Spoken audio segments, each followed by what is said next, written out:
Imagine losing everything, your family, your humanity, even your own body, and yet refusing to die. Today, we're diving into the story of the most infamous character in Five Nights at Freddy's. A man responsible for countless tragedies. A man who became a legend. A man who always comes back. This is the story of William Afton. Before the murders, before Springtrap, before Freddy Fazbear's Pizza. William Afton was simply an inventor, a brilliant engineer. Together with his business partner Henry Emily, he created animatronic characters designed to entertain children. The restaurant became a success. Kids loved the characters. Parents trusted the company. Everything seemed perfect. But William was never satisfied. He constantly wanted more knowledge, more control, more power. And that obsession would eventually destroy everything. William had 3 children, Michael, Elizabeth, and his youngest son. The boy was terrified of the animatronics, especially Fredbear. Unfortunately, his older brother Michael thought his fear was funny. On the boy's birthday, Michael and his friends grabbed him and carried him toward Fredbear. At first, everyone laughed. Then everything went wrong. Fredbear's jaw snapped shut. The boy's head was crushed. A prank had become a nightmare. The child later died from his injuries. Fans know this event as the Bite of '83. For William Afton, this moment changed everything. Something inside him broke, and the man he used to be slowly disappeared.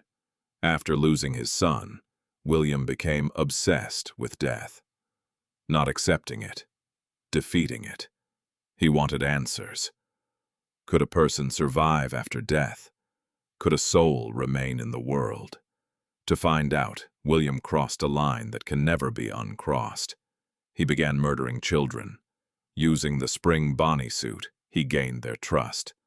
The children followed him and never came back. One child, then another, and another. Eventually, 5 children disappeared. But something strange happened. Their spirits didn't move on. Instead, they became trapped inside the animatronics. Freddy, Bonnie, Chica, Foxy, and Golden Freddy. Without realizing it, William had created his own future enemies. Most people saw murder. William saw an experiment. He noticed that the children's spirits remained connected to machines.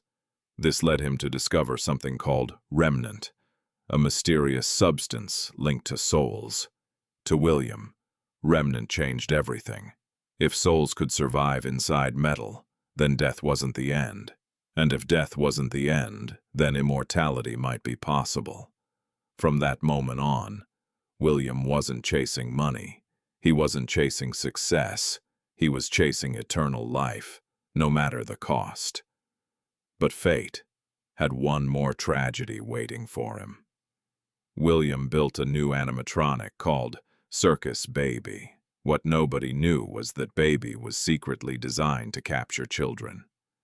William's daughter Elizabeth loved Circus Baby. She constantly wanted to get closer. William warned her, again and again, stay away. But curiosity won. One day, Elizabeth approached Circus Baby alone. The machine activated, and within seconds, she was gone.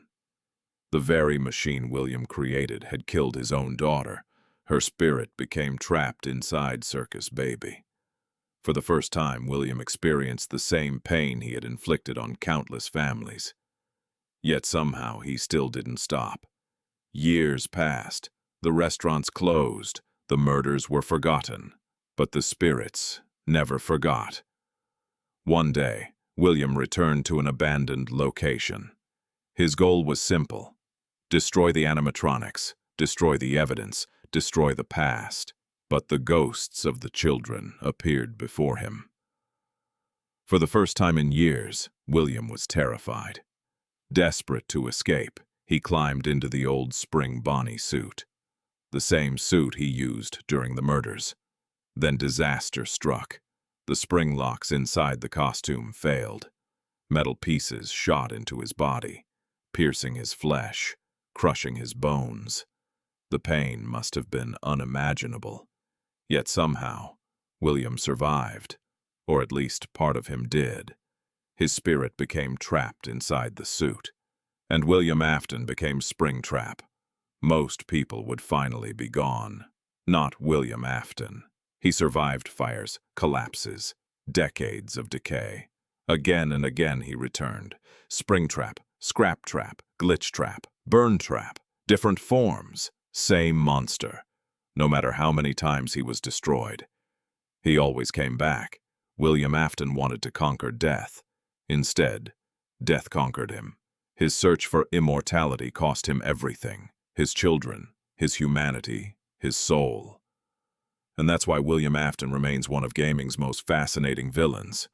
Not because he was powerful, but because every terrible thing that happened started with a single obsession, the fear of death. And maybe that's what makes him truly terrifying. Because deep down, he was human, until he chose not to be. And that choice created a monster. A monster that always comes back.